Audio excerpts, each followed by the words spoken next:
lagi dalam acara Sekolah Minggu Online di Gereja Bala Keselamatan. Yeay! Adik-adik, kita percaya bahwa kita sampai saat ini masih sehat, kuat, itu semua karena kasih karunia Tuhan Yesus yang Tuhan berikan bagi kita. Tuhan sudah mengaruniakan anaknya yang tunggal. Bagaimana tidak, hanya corona ini, tapi Tuhan, pasti Tuhan itu pelihara. Karena Tuhan Yesus itu mengasihi kita. Di musim pandemi, bahaya nih, kita tidak boleh keluar. Tapi di dalam, Tuhan Yesus memelihara kita. Adik-adik, kita akan nyanyikan satu pujian yang mengatakan bahwa Tuhan Yesus, kita bersyukur Tuhan Yesus masih memelihara kita pagi, siang, dan malam.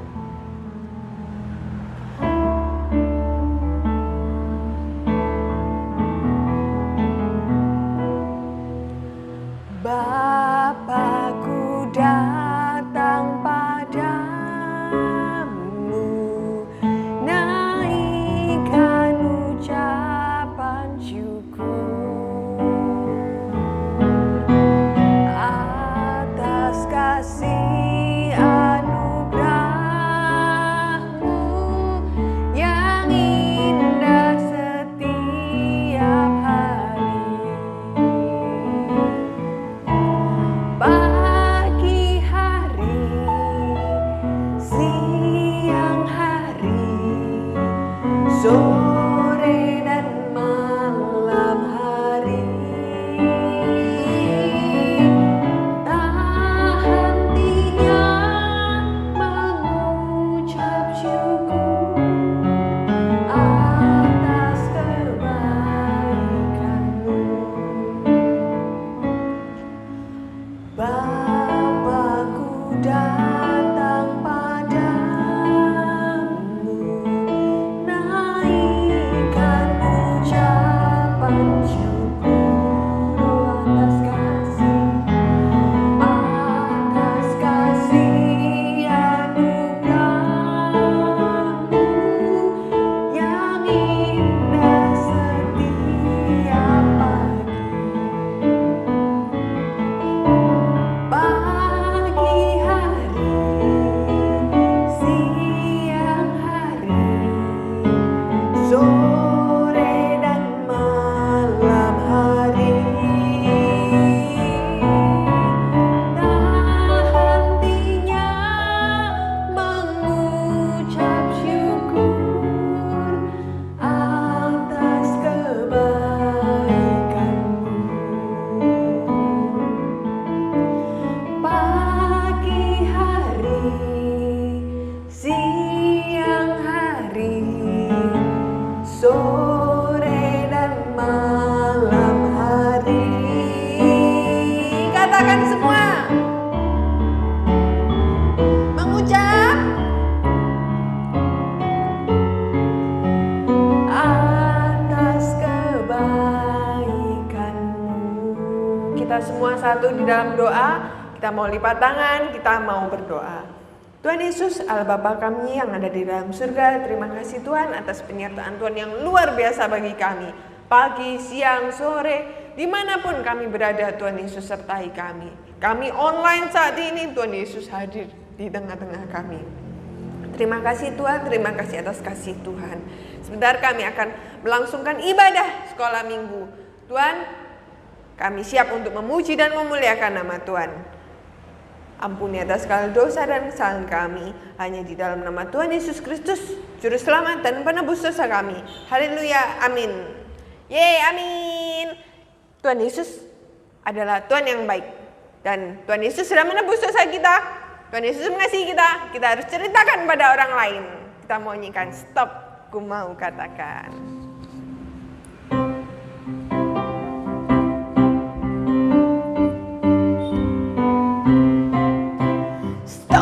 Ku mau katakan apa yang Yesus buat bagiku. Stop, ku mau katakan apa yang Yesus buat bagiku. Ampuni dosaku dan sucikan hatiku. Ampuni dosaku dan sucikan hatiku. mau katakan apa yang Yesus buat bagiku. Stop, ku mau katakan apa yang Yesus buat bagiku. Ampuni dosaku dan sucikan hatiku. Ampuni dosaku dan sucikan hatiku. Kita mau mempersiapkan hati kita untuk mendengarkan firman Tuhan. Kita mau nyanyikan satu pujian yang mengatakan bahwa kita saat ini mempersiapkan hati kita untuk mendengar firman Tuhan.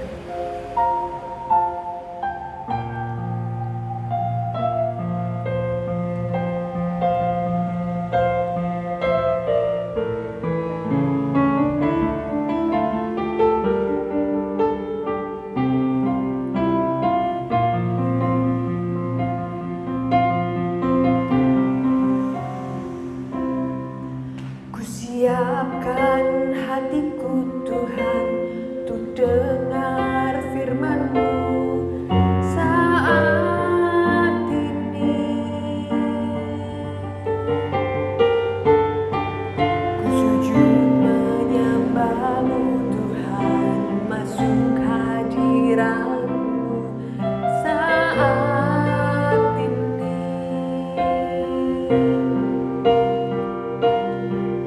Curahkan urapan-Mu Tuhan bagi jemaat-Mu saat ini. Ku siapkan hatiku Tuhan untuk dengar firman-Mu.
Ku siapkan hatiku Tuhan untuk dengar firman-Mu. Katakan hatiku, hatiku telah siap Tuhan untuk dengar firman-Mu.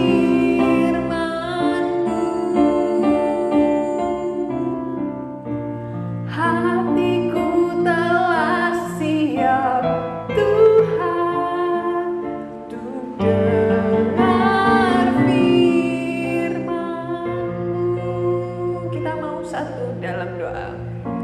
Tuhan Yesus, Allah Bapa kami yang dalam surga, terima kasih Tuhan karena kami sudah memuji dan memuliakan nama Tuhan. Tuhan, berfirman-Lah, karena hati kami siap untuk ditaburi. Karena kami siap mendengar, kami mau melakukan firman-firman Tuhan. Berfirmanlah Tuhan, karena hamba-Mu ini mendengar. Ampuni atas segala dosa dan kesalahan kami. Hanya di dalam nama Tuhan Yesus Kristus, Juru Selamat dan penebus dosa kami. Haleluya. Amin. Amin. Selamat mendengarkan firman Tuhan. Halo, selamat pagi adik-adik semuanya. Apa kabarnya hari ini? Luar biasa. Yes. Nah, senang sekali kalau pagi hari ini kita bisa bertemu, walaupun kita masih bertemu dalam ibadah sekolah minggu via online. Tapi kita bersyukur sama Tuhan kalau kita masih diberi kekuatan, kesehatan oleh Tuhan, sehingga kita masih boleh beribadah, kita masih boleh berjumpa satu sama lain, dan kita sudah boleh memuji Tuhan dengan semangat. Sekarang tiba saatnya kita akan mendengarkan firman Tuhan. Firman Tuhan pada pagi hari ini berjudul Si Gadis Kecil. Nah, kita mau buka sama-sama di 2 Raja-Raja 5 ayatnya yang pertama hingga yang ke-27. 2 Raja-Raja 5 ayatnya yang pertama hingga ayat yang ke-27. Kita mau baca bersama-sama. Naaman disembuhkan. Naaman, panglima Raja Aram, adalah seorang terpandang di hadapan tuannya dan sangat disayangi. Sebab oleh dia Tuhan telah memberikan kemenangan kepada orang Aram. Tetapi orang itu, seorang pahlawan tentara, sakit kusta. Orang Aram pernah keluar bergerombolan dan membawa tertawan seorang anak perempuan dari negeri Israel yang menjadi pelayan pada istri Naaman. Berkatalah gadis itu kepada nyonyanya, "Sekiranya tuanku menghadap nabi yang di Samaria itu, maka tentulah nabi itu akan menyembuhkan dia dari penyakitnya." Lalu pergilah Naaman memberitahukan kepada tuannya, katanya, "Beginilah dikatakan oleh gadis yang dari negeri Israel itu." Maka jawab Raja Aram, "Baik, pergilah, aku akan mengirim surat kepada Raja Israel." Lalu pergilah Naaman dan membawa sebagai persembahan 10 talenta perak dan 6.000 sikal emas dan 10 potong pakaian. Ia menyampaikan surat itu kepada Raja Israel yang berbunyi, "Sesampainya surat ini kepadamu, maklumlah kiranya bahwa aku menyuruh kepadamu Naaman pegawaiku supaya engkau menyembuhkan dia dari penyakit kustanya." Segera sesudah Raja Israel membaca surat itu, dikoyakkanlah pakaiannya serta berkata, "Alahkah aku ini yang dapat mematikan dan menghidupkan, sehingga orang ini mengirim pesan kepadaku supaya ku sembuhkan seorang dari penyakit kustanya? Tetapi sesungguhnya perhatikanlah dan lihatlah, ia mencari gara-gara terhadap aku." Segera sesudah didengar Elisa abdi Allah itu bahwa Raja Israel mengoyakkan pakaiannya, dikirimnyalah pesan kepada raja, bunyinya, "Mengapa engkau mengoyakkan pakaianmu? Biarlah ia datang kepadaku supaya ia tahu bahwa ada seorang nabi di Israel." Kemudian datanglah Naaman dengan kudanya dan keretanya, lalu berhenti di depan pintu rumah Elisa. Elisa menyuruh seorang suruhan mengatakan kepadanya, "Pergilah mandi 7 kali dalam sungai Yordan, maka tubuhmu akan pulih kembali sehingga engkau menjadi tahir." Tetapi pergilah Naaman dengan gusar sambil berkata, "Aku sangka bahwa setidak-tidaknya ia datang keluar dan berdiri memanggil nama Tuhan Allahnya, lalu menggerak-gerakkan tangannya di atas tempat penyakit itu, dan dengan demikian menyembuhkan penyakit kustaku. Bukankah Abana dan Parpar, sungai-sungai Damsik, lebih baik dari segala sungai di Israel? Bukankah aku dapat mandi di sana dan menjadi tahir?" Kemudian berpalinglah ia dan pergi dengan panas hati. Tetapi pegawai-pegawainya datang mendekat serta berkata kepadanya, "Bapak, seandainya nabi itu menyuruh perkara yang sukar kepadamu, bukankah Bapak akan melakukannya? Apalagi sekarang ia hanya berkata kepadamu, 'Mandilah dan engkau akan menjadi tahir.'" Maka turunlah ia membenamkan dirinya 7 kali dalam sungai Yordan sesuai dengan perkataan abdi Allah itu. Lalu pulihlah tubuhnya kembali seperti tubuh seorang anak, dan ia menjadi tahir. Kemudian kembalilah ia dengan seluruh pasukannya kepada abdi Allah itu. Setelah sampai, tampillah ia ke depan Elisa dan berkata, "Sekarang aku tahu bahwa di seluruh bumi tidak ada Allah kecuali di Israel. Karena itu terimalah kiranya suatu pemberian dari hamba-Mu ini." Tetapi Elisa menjawab, "Demi Tuhan yang hidup, yang di hadapannya aku menjadi pelayan, sesungguhnya aku tidak akan menerima apa-apa."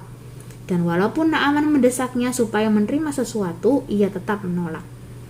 Akhirnya berkatalah Naaman, "Jikalau demikian, biarlah diberikan kepada hamba-Mu ini tanah sebanyak muatan sepasang bagal, sebab hamba-Mu ini tidak akan lagi mempersembahkan korban bakaran atau korban sembelihan kepada Allah lain kecuali kepada Tuhan. Dan kiranya Tuhan mengampuni hamba-Mu ini dalam perkara yang berikut. Apabila tuanku masuk ke kuil Remon untuk sujud menyembah di sana, dan aku menjadi pengabitnya, sehingga aku harus sujud menyembah dalam kuil Rimon itu, kiranya Tuhan mengampuni hamba-Mu ini dalam hal itu." Maka berkatalah Elisa kepadanya, "Pergilah dengan selamat." Setelah Naaman berjalan beberapa jauh daripadanya, berpikirlah Gehasi, bujang Elisa abdi Allah, "Sesungguhnya tuanku terlalu menyegani Naaman, orang Aram ini, dengan tidak menerima persembahan yang dibawanya.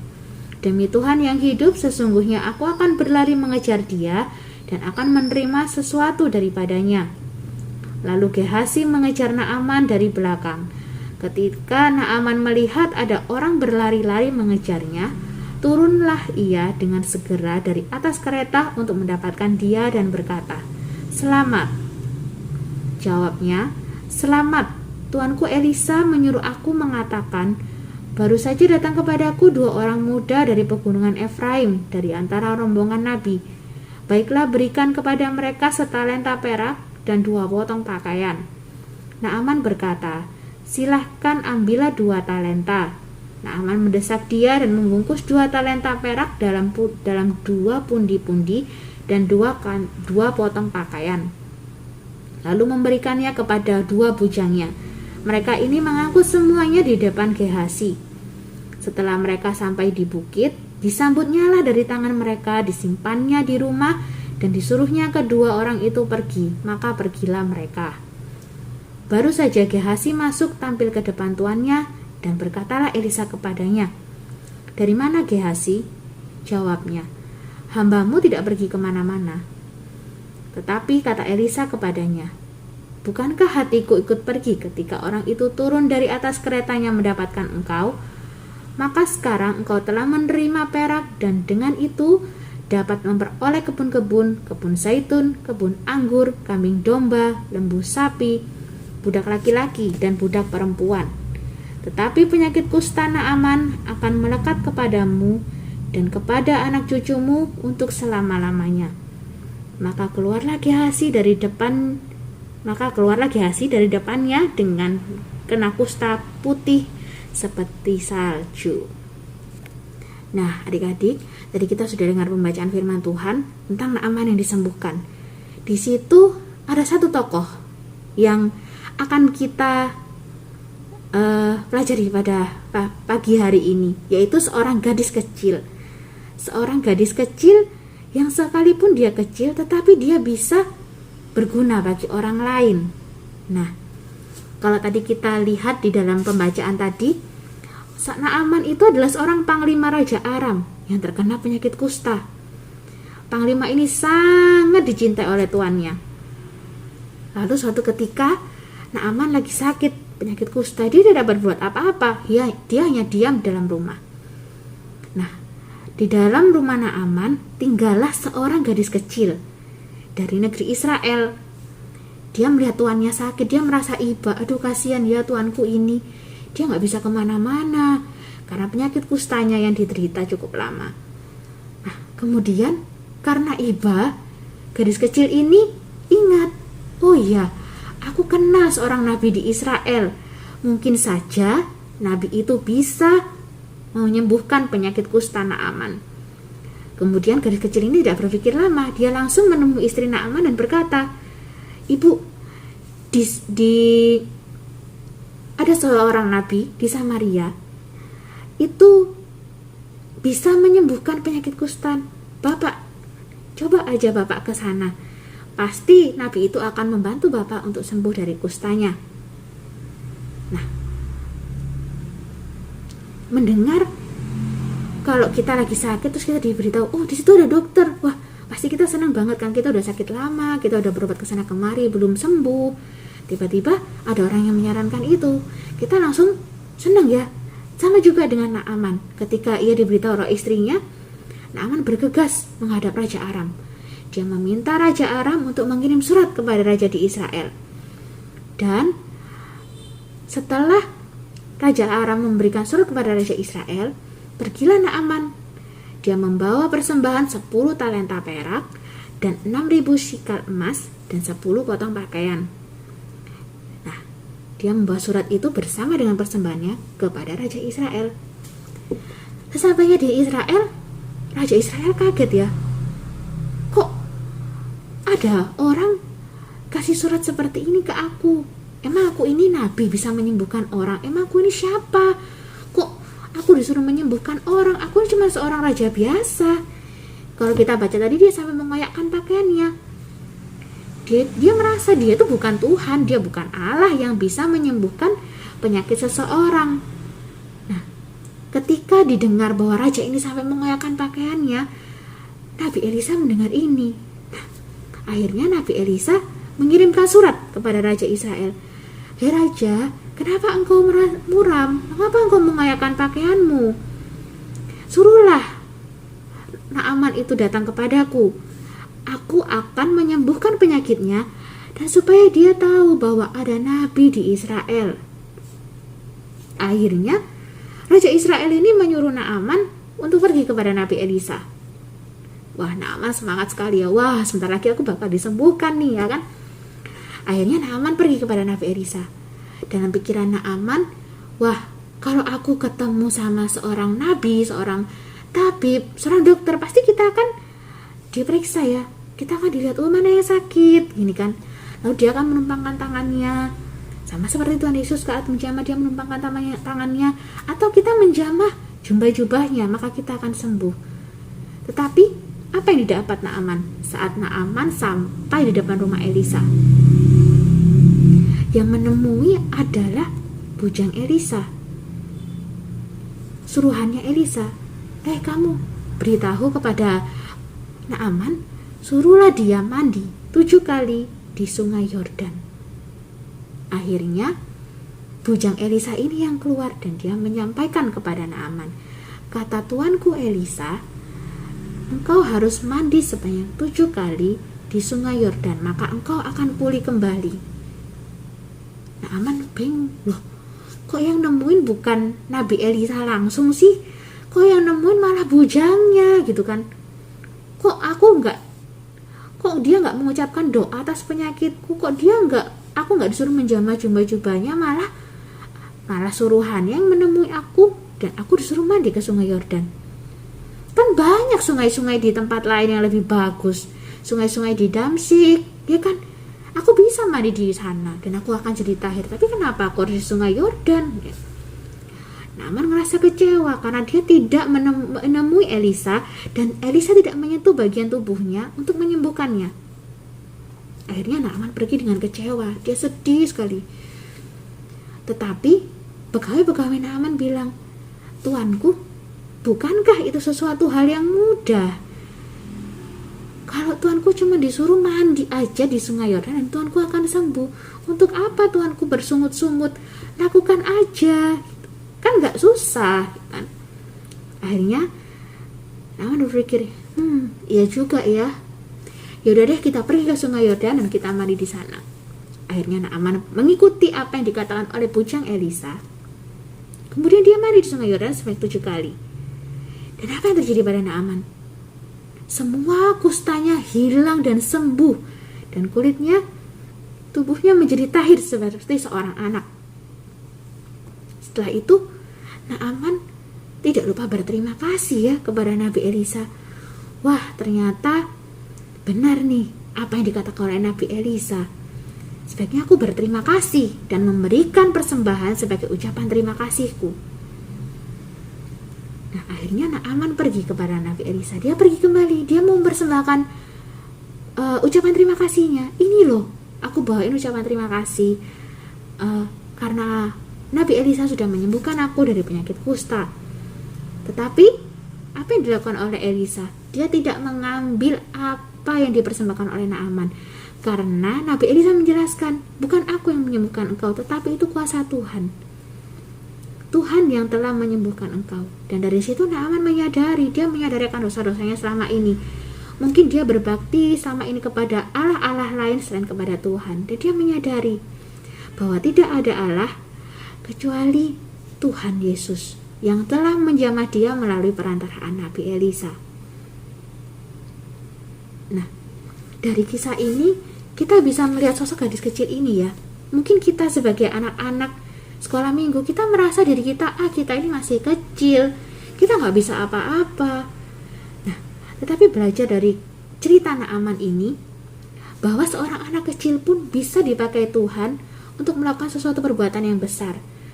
Adik-adik jangan merasa kalau diri adik-adik itu aku masih kecil, aku masih belum bisa melayani. Kan aku masih kecil. Ya kalau nanti melayani itu kalau sudah dewasa gitu ya. Kalau sudah semama apa gitu, baru aku melayani, kan aku masih kecil ya kan. Jangan merasa karena kita masih kecil. Nah, dari gadis kecil ini, kalau dia tidak memberitahu kepada istri Naaman bahwa ada nabi di sana yang bisa menyembuhkan, Naaman juga akan sembuh dari kusta. Nah, kembali ke diri kita masing-masing adik-adik. Setiap kita, walaupun kita masih kecil, kita pasti memiliki talenta. Memiliki talenta yang diberikan Tuhan kepada kita. Dan Tuhan bisa memakai kita dari setiap talenta yang kita miliki. Misal, kita memiliki talenta untuk berdoa. Kita bisa berdoa untuk misalnya ada keluarga yang sakit, misalnya papa mama sakit, kita doakan Mama, ayo kita berdoa supaya papa mama bisa sembuh lagi dan dijamah oleh Tuhan. Atau mungkin kita memiliki talenta untuk bernyanyi atau bermain musik. Pakailah talenta itu untuk memuliakan nama Tuhan. Jangan beranggapan karena diri kita masih kecil lalu kita nggak bisa dipakai Tuhan. Tidak adik-adik. Dari kecil pun kita bisa dipakai oleh Tuhan melalui suara kita, melalui kesaksian kita. Nggak harus kita berkhotbah untuk kita boleh menjadi berkat buat orang lain, untuk kita boleh menceritakan kebaikan Tuhan kepada sesama kita. Melalui tindakan kita, melalui tingkah laku kita, ucapan kita, itu kita bisa menjadi berkat dan Tuhan bisa pakai kita. Kalau kita mau mengembangkan talenta apa yang Tuhan berikan kepada kita. Kalau misalnya kita bisa menjadi berkat melalui kesaksian kita, nggak harus kita bersaksi panjang lebar, enggak. Misalnya kita ada teman yang kesusahan, kita bisa bantu mendoakan, atau kita mungkin bisa kasih semangat. Ayo semangat, jangan sedih ya, kamu pasti bisa. Aku dulu juga gitu. Kita bisa menceritakan pertolongan Tuhan yang mungkin kita pernah alami. Itu bisa menjadi kekuatan buat orang lain, dan itu bisa menjadi berkat. Dan Tuhan bisa pakai kita untuk menjadi sumber sukacita buat semua orang. Gak hanya menyenangkan hati Tuhan, tapi kita juga bisa menyenangkan, memberikan sukacita kepada orang lain, sesama kita, teman-teman kita, keluarga kita, dan orang-orang di sekitar kita. Jadi jangan pernah merasa kalau kita masih kecil dan kita nggak bisa berbuat apa-apa untuk memuliakan nama Tuhan, untuk menjadi berkat buat semua orang. Seperti gadis kecil ini tadi adik-adik, kita pun bisa menjadi berkat dimanapun kita berada, melalui setiap hidup kita, tutur kata kita, tindakan kita. Dimulai dari keluarga kita di rumah, menjadi teladan yang baik buat adik kita, menjadi teladan yang baik untuk orang tua kita, saling mendoakan, saling menguatkan. Mungkin kalau sekarang kita di rumah aja ya, kita bingung mau ngapain nih, gimana nih aku bisa jadi berkat. Nah, mungkin melalui tindakan kita di rumah menjadi berkat dulu buat orang tua. Misalnya orang tua kita sakit, kita bisa bantu, mah sini mah aku aja yang bantu ngepel, aku aja yang bantu bersih-bersih ya, aku yang bantu cuci piring, aku yang bantu menyapu. Terus kita misalnya mama kita, mama perlu apa, atau papa kita sedang sakit, oh perlu apa, aku bawakan ya. Kita ajak mama papa kita berdoa bersama. Ayo mah kita berdoa supaya kita semua tetap sehat, supaya kondisi bisa cepat kembali pulih. Banyak hal adik-adik yang bisa kita lakukan. Nah, adik-adik sudah siap menjadi berkat? Sudah siap menjadi sarana berkat buat sesama belum? Jangan pernah merasa masih kecil dan tidak bisa dipakai Tuhan. Seperti anak kecil yang sudah dipakai oleh Tuhan untuk menjadi kesembuhan untuk Naaman, sumber kesembuhan. Jadi dia memberitahukan bahwa di Israel ada nabi yang bisa menyembuhkan. Nah, kita juga bisa menjadi berkat dimanapun kita berada. Oke adik-adik, kita akan berdoa mengakhiri renungan pada pagi hari ini. Semuanya lipat tangan, tutup mata. Kita mau satu dalam doa. Bapa yang baik, terima kasih karena pada pagi hari ini kami boleh memuji dan memuliakan nama-Mu Tuhan. Kami sudah boleh bersuka cita dan kami sudah boleh bertemu satu sama lain Tuhan, walaupun dalam ibadah YouTube Tuhan. Terima kasih Tuhan kalau Kau memberikan kami kekuatan kesehatan sehingga pada hari ini kami boleh berkumpul memuji dan memuliakan nama-Mu. Kami mendengar firman Tuhan pada pagi hari ini Tuhan mengenai seorang gadis kecil Tuhan yang walaupun dari kecil Tuhan Kau tetap bisa memakai adik kecil ini Tuhan untuk menjadi sarana kesembuhan bagi Naaman yang sakit kusta. Kiranya Tuhan juga memperlengkapi kami semua Tuhan untuk kami boleh menjadi berkat dimanapun kami berada Tuhan. Dan biarlah senantiasa Tuhan kehidupan kami boleh selalu memuliakan Engkau dan menyenangkan hati-Mu. Kami berdoa untuk adik-adik sekolah minggu Tuhan dimanapun mereka berada Tuhan. Kiranya Tuhan memberkati kekuatan kesehatan kepada mereka Tuhan. Berikan selalu damai sejahtera dan sukacita agar mereka tetap boleh selalu bersyukur untuk setiap keadaan yang boleh terjadi dalam kehidupan mereka. Kami juga berdoa bagi kedua orang tua, bagi adik-adik sekolah minggu Tuhan, dan semua keluarga mereka Tuhan. Kiranya Tuhan tetap memberkati kekuatan kesehatan, jauhkan dari segala mara bahaya dan juga dari virus-virus corona yang dari luar sana Tuhan. Kami percaya Tuhan melindungi kami, menjaga kami dimanapun kami berada. Ini doa kami Tuhan. Tuhan mengampuni segala dosa dan kesalahan kami, karena hanya di dalam nama Tuhan Yesus Kristus kami sudah berdoa dan mengucap syukur. Haleluya. Amin. Sampai ketemu minggu depan ya adik-adik. Tuhan Yesus memberkati.